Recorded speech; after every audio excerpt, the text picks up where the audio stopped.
आज हमारी टीम के एक लड़के की शादी थी, लेकिन वहाँ पर ऐसा कौन सा मसला हो गया जिसकी वजह से फौरन पूरी बारात को बिना शादी के वापस आना पड़ा। और शादी पर मैंने इस लड़की की गर्दन से जैसे ही आटे को उतारा, इसने मुझे थप्पड़ क्यों मार दिया, फिर मेरा इसके साथ इतना बड़ा झगड़ा कैसे हो गया, ये सब कुछ जानने के लिए आपको मेरा ये व्लॉग देखना पड़ेगा। आज हमारी टीम के एक लड़के की शादी होती है जिसका नाम जुहेब है, इसलिए मैं सुबह सुबह तैयार होकर नया सूट पहनता हूँ और मैंने सेहरा पहले से मंगवा रखा था। सेहरे को उठाया और चला गया सीधा शादी पर। थोड़ा सा सफर करने के बाद मैं शादी पर पहुंच गया। वहां जाकर देखा वकास भाई और उसकी पूरी टीम आई हुई थी। फिर मैंने सबको सलाम करना शुरू कर दिया। माशाल्लाह वकास भाई की टीम इतना बढ़िया, सलाम करते करते मैं थक गया। उसके बाद मैंने पूछा दूल्हा कहाँ है। वकास भाई ने कहा दूल्हे से इंतजार नहीं हो रहा, इसलिए वो पहले से गाड़ी के अंदर बैठ गया। फिर मैं उसके पास पहुंच गया। मैंने कहा भाईजान थोड़ा सा नीचे आ जाए, हमारे साथ एक दो वीडियो बनवा ले, इतना सारा इंतजार कर लिया तो थोड़ा सा और इंतजार कर ले, आपको आपकी दुल्हन मिल जाएगी। फिर मैंने दूल्हे साहब की पगड़ी को सेट किया, उसको कहा तुम बिल्कुल हीरो लग रहे हो, दुल्हन आपको देखकर पागल हो जाएगी। उसके बाद हमने अपनी अपनी गाड़ियों को खींचा और चले गए सीधे दुल्हन को लेने के लिए। थोड़ा सा सफर करने के बाद हम दुल्हन के घर के पास पहुंच गए। वहां जाकर सबसे पहले हमने धमाल लगाना शुरू कर दिया।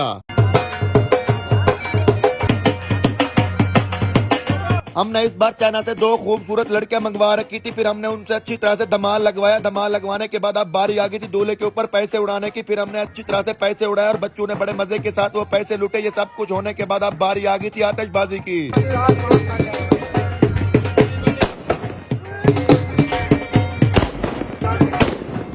अभी जुबैर भैया एक बॉम्ब को आग लगा रहे थे, मैंने जल्दी से उसको हाथ मारकर लड़कों की टांगों के अंदर डाल दिया, जिसे देखकर सब भाग गए। फिर हमने खूब एंजॉय किया। एंजॉय करने के बाद वकास भाई भी आ गए। उन्होंने आकर दूल्हे के ऊपर खूब पैसे उड़ाए। पैसे उड़ाने के बाद अब बारी आ गई थी निकाह की। फिर मौलवी साहब ने बिना कुछ सोचे दूल्हे साहब को फंसाने के लिए निकाह पढ़ाना शुरू कर दिया। थोड़ी देर के बाद निकाह मुकम्मल हो गया। फिर हम सब लड़कों ने दुआ मांगी। दुआ मांगने के बाद मैंने दूल्हे साहब की बहादुरी को देखकर एक सेहरा उठाया। सेहरा उठाकर दूल्हे साहब को जाकर पहना दिया। फिर मैंने सेहरा पहनाकर दूल्हे साहब को मुबारकबाद दे दी। दूल्हा चला गया दुल्हन के पास और हम बैठ गए उसका इंतजार करने के लिए। अब हमें भूख बहुत जोर से लगने लगी। हमने खाना सिर्फ दूल्हे के घर जाकर खाना था, लेकिन जाजेब भाई को भूख सबसे ज्यादा लगी हुई थी। ये सामने आप देख रहे हैं, लोग खुसरू को पैसे देते हैं, ये उनसे 50 रुपए मांग रहे थे। मुझे 50 रुपए दो, मैंने समोसे खाना है, बहुत जोर से भूख लगी हुई है। वहाँ थोड़ी देर बैठने के बाद दूल्हा अपने सर का दर्द, मेरा मतलब अपनी दुल्हन को लेकर वापस आ गया। फिर हमने अपनी अपनी गाड़ियों को खींचा और चले गए सीधा वकास भाई के डेरे पर। थोड़ा सा सफर करने के बाद हम वकास भाई के डेरे पर पहुंच गए। वहाँ बैठे बैठे रात काफी हो गई थी। फिर हमने शादी वालों को कहा जब खाना तैयार हो सीधा हमें यहाँ आकर दे जाना। आप लोगों को अच्छी तरह से पता होगा, हम कहीं पर जाएं और खाना खाए बिना वापस लौट जाएं, ऐसा कभी हो नहीं सकता। शादी वालों को खाना बनाने के लिए लेट हो गई थी, लेकिन हमने उनको कहा हम डेरे पर बैठे हैं, चाहे रात के 2 भी हो जाए, जैसे खाना तैयार हो हमें आकर दे जाना। आखिरकार रात के 12 बजे पुलाव वाले चावल आ गए। फिर हम लड़कों ने चावलों के साथ जंग शुरू कर दिया। आप मेरा ये व्लॉग किस सिटी से देख रहे हैं कमेंट में जरूर बताना, और आपको ये शादी कैसी लगी ये भी कमेंट में जरूर बताना है। अगर आप लोगों को मेरा ये व्लॉग चंगा लगा हो तो लाइक कमेंट जरूर करके। वैसे मिलते हैं अगले व्लॉग, तब तक चावल खा गिनू।